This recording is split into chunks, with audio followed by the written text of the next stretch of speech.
안녕하십니까. 신인규 군사TV 디펜스 브리핑입니다. 오늘도 역시 아주 중요한 군사 안보 국방 무기 관련 소식 간추려서 브리핑 해드릴 텐데요. 이스라엘이 이란을 정말로 대규모 폭격할 것 같습니다. 그 엄청난 전비 또는 이 폭탄들이 들어갈 것이기 때문에 긴급 예산 편성 요청했는데 의회에서 심사숙고해서 드디어 패스를 시켜주었습니다. 이스라엘은 이란을 때리기 위한 어마어마한 폭탄을 앞으로 구매할 텐데 어떤 일이 벌어질 건지 예상을 해드리고요. 그리고 우크라이나가 미국에게 최신형 전차를 12대를 팔았다고 하는데 이게 도대체 무슨 일인지, 미국은 왜 이런 걸 사는지 보겠습니다.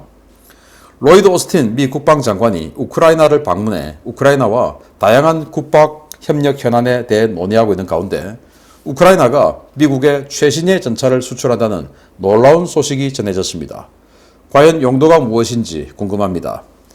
우크라이나가 지난주에 화물선에 자국산 최신 전차 T-84 오플로드 M 전차를 선적해 미국으로 보냈으며 다음 달 미 육군에 인도될 예정이라고 우크라이나 일간 키예프 포스트가 현지 시각 10월 20일 보도했습니다. 매체는 우크라이나 국영 무기 수출 업체인 욱스르펙 엑스포어트의 바딤 노즈드라 대표이사를 인용해서 미국과 신형 전차 판매에 대한 계약을 체결했고 해당 계약에 따라 미국행 화물선에 이 전차가 선적되었다 라며 구체적인 계약 내용은 밝힐 수 없지만 여러 대가 판매되었다라고 전했습니다.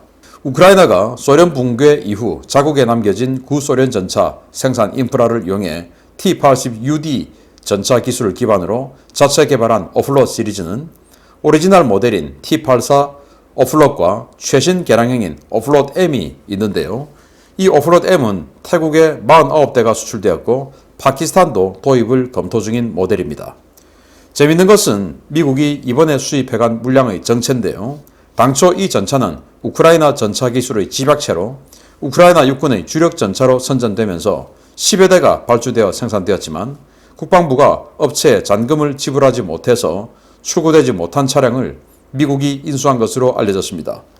미 육군은 이 전차들을 메릴랜드주의 에버딘 육군 실험센터로 보내서 적성 장비 연구용으로 활용한 뒤에 NTC 등 훈련기지로 보내 대항군 전차로 운용할 예정인데요.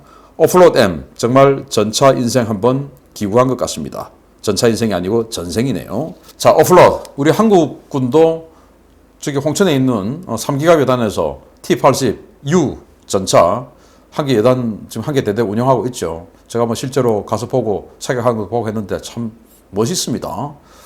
정말 뭐 이 마초스러운 그런 이미지를 가지고 있는데 그 T-80U D 디젤형이죠. 그걸 우크라이나에서 만들었는데 이제 소련이 해체되고 나니까 그게 우크라이나 거가 된 겁니다.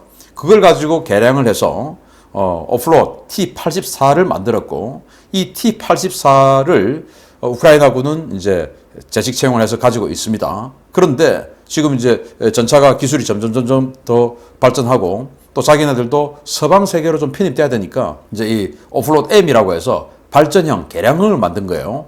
여기에는 아주 최신형의 증가 장갑해서 방어력을 더 극대화, 더 발전시켰고 그리고 이 프랑스제 사격 통제 장비 이런 것들을 달아서 정확도를 훨씬 더 향상시켰고 그리고 또 강력한 대전차 미사일을 또 추가로 탑재를 해서 전차를 원거리, 적전차를 원거리에서 타격할 수 있는 이런 능력도 확보를 했고 이제 이렇게 해서 우크라이나군이 해외 수출도 하고 우리도 쓰겠다 이렇게 해서 개발해서 만들었어요. 그걸 이제 2014년도에 태국이 49대를 사기로 했고 2014년도에 인도가 되기로 했는데 문제는 2014년도에 러시아가 크림반도를 침공해버렸죠. 그래서 뭐 그렇게 완전히 국가가 혼란한 상태라서 이 오플로드 M을 태국에 납품을 딜레이가 된 겁니다. 그래서 태국이 야 지금 뭐하냐 빨리 안 주냐 지금 뭐 나라는 지금 전쟁해서 두드려 맞고 있는데 빨리 줘. 아마 중국의 사주를 받은 것 같습니다. 그래서 니들 못 주지? 그럼 우리 안 사. 그리고는 태국이 중국제 VT4 전차 그러니까 96식, 99식의 다운그레이드형이죠. 수출형. 그걸 또 49대를 산 겁니다. 그런데 이제 크림반도 사태가 끝났죠. 그래서 우크라이나가 아니 지금 다 만들어놨는데 이거 안 산다면 어떡하는 거야? 해가지고 또 사정사정해서 태국이 알았어 줘 해가지고 이제 이 오플로드 M도 또 받아갔어요. 그래서 갑자기 중국제 VT4 49대 오플로드 M49대 해서 태국 전차 전력이 갑자기 엄청나게 덩치가 커져 버렸어요. 자, 그래서 태국에 일단 납품하고 그 다음에 이걸 생산해서 우크라이나 군이 가져야 되겠다 하고는 이제 공장에서 만들었는데, 그래서 한 10여 대 만들어 놓은 상태에서 우크라이나의 경제 사정이 나빠진 겁니다. 그래서 국방부가 이 회사에다가 잔금을 못 주는 거예요.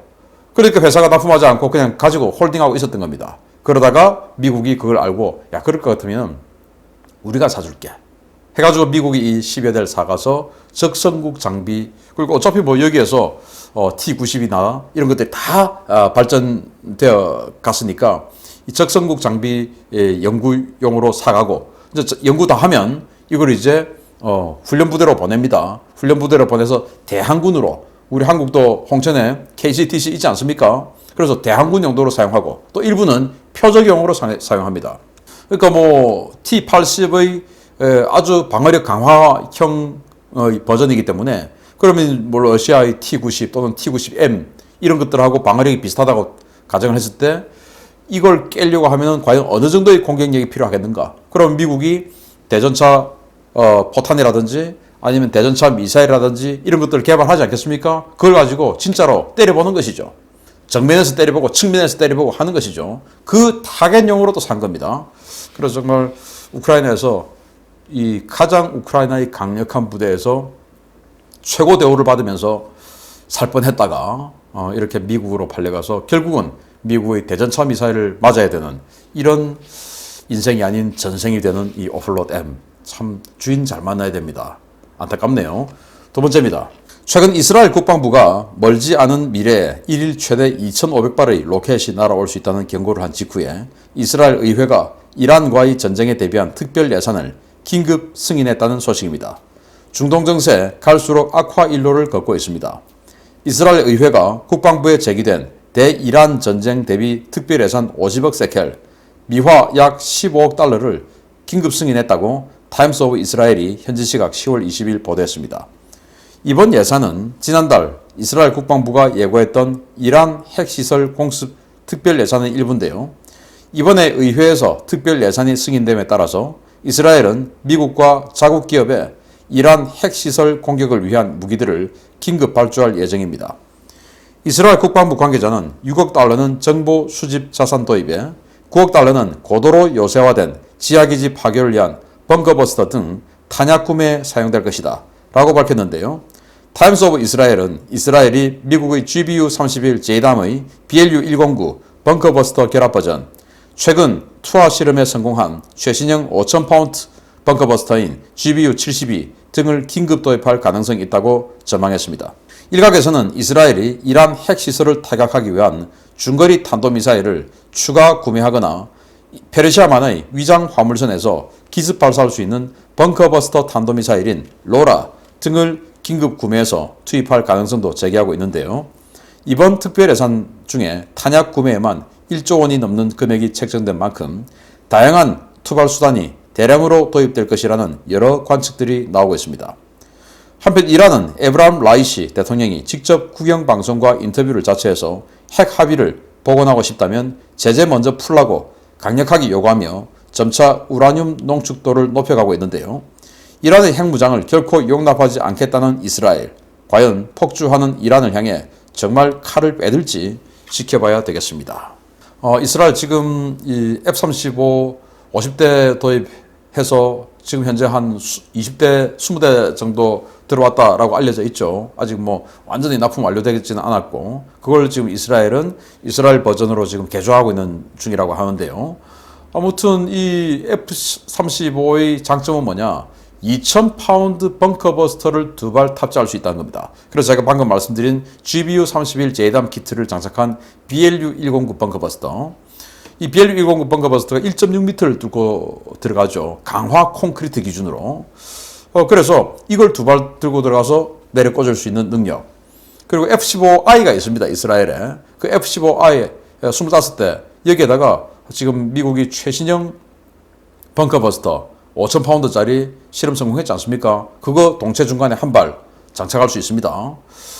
그래서 이런 것들을 가지고 만약에 이스라엘이 이란을 폭격한다. 그러면은 제가 그래서 좀 지도를 조사해 봤어요. 이스라엘에서 이란의 핵시설까지 얼마나 떨어져 있냐. 이란의 핵시설이 나탄즈라고 하는 곳에 집중되어 있는데 거기가 마치 북한으로 치면 영변 핵단지쯤 됩니다. 이 나탄즈 지역까지 이스라엘에서 1300km 그리고 테헤란까지는 1500km. 그런데 이 F-35A 이 버전의 전투 행동 반경이 한 1100km 정도 돼요. 모자라지 않습니까? 그런데 해결 방안이 있습니다. 일단 이스라엘에서 바로 이 나탄즈까지 날아가려고 하면은 전투 행동 반경이 모자라니까 일단 이륙을 딱 했을 때 그때 공중급유를 바로 해주는 겁니다. 그러면은 전투 행동 반경 연료를 한 3분의 1 다시 보충을 하게 되는 것이죠. 이륙했을 때 한 3분의 1 써버리니까. 그래서 이륙 딱 하고 연료 제공 딱 받고 그리고는 나탄즈까지 가면 1300km 충분히 갔다 올 수 있다라는 것이고 이륙하고 바로 공중급유입니다. 그리고 지금 UAE하고 이스라엘하고 워낙 지금 협조가 지금 잘 되고 있는 상황이기 때문에 UAE가 만약에 공군기지를 빌려준다 그러면 바로 그냥 바다 건너가면 되죠. 문제는 그쪽에는 방공 무기들 지대공 미사일들이 쫙 깔려 있으니까 그걸 이제 해결하고 들어가야 되겠지만 스텔스기 같으면 또 해결 방안도 생길 수가 있겠죠. 다만 F-15가 그 5,000파운드 GBU-72 같은 이런 것들은 이제 하고 UAE에서 바로 들어가기 힘들겠죠. RCS가 크니까 바로 들키겠죠. 그래서 이 F-35를 활용한다면 이 GBU-31 키트에다가 BLU-109 이거 장착해서 폭격은 할 수 있지 않을까라고 생각이 되는데 정말로 이스라엘이 폭격할지 과거에 1980년도 이라크의 오시라크 원자력 발전소 그리고 2007년도 시리아의 핵시설 실제로 폭격을 한 적은 있지만 이란 정말 과연 할지 두고 봐야 되겠고 이란은 이렇게 이야기하죠. 핵 합의 복원하고 싶다면 지금 북한하고 똑같죠. 대화하고 싶다면 먼저 제재를 풀어라 이렇게 이야기하는데 북한하고 지금 똑같은 패턴으로 나가고 있습니다. 그러나 북한은 그렇게 계속 시간을 연장해서 지금은 핵탄두 5, 60발 가진 나라가 되어버렸지 않습니까? 이스라엘, 북한 사례를 보면서 잘 판단해야 되겠는데 아무튼 정말 진짜 전쟁 날 것 같습니다. 전쟁 하지 않기를 기대하지만 혹시 뭔가가 상황이 발생하면 여러분들께 신속하게 알려드리도록 하겠습니다. 마치겠습니다. 감사합니다.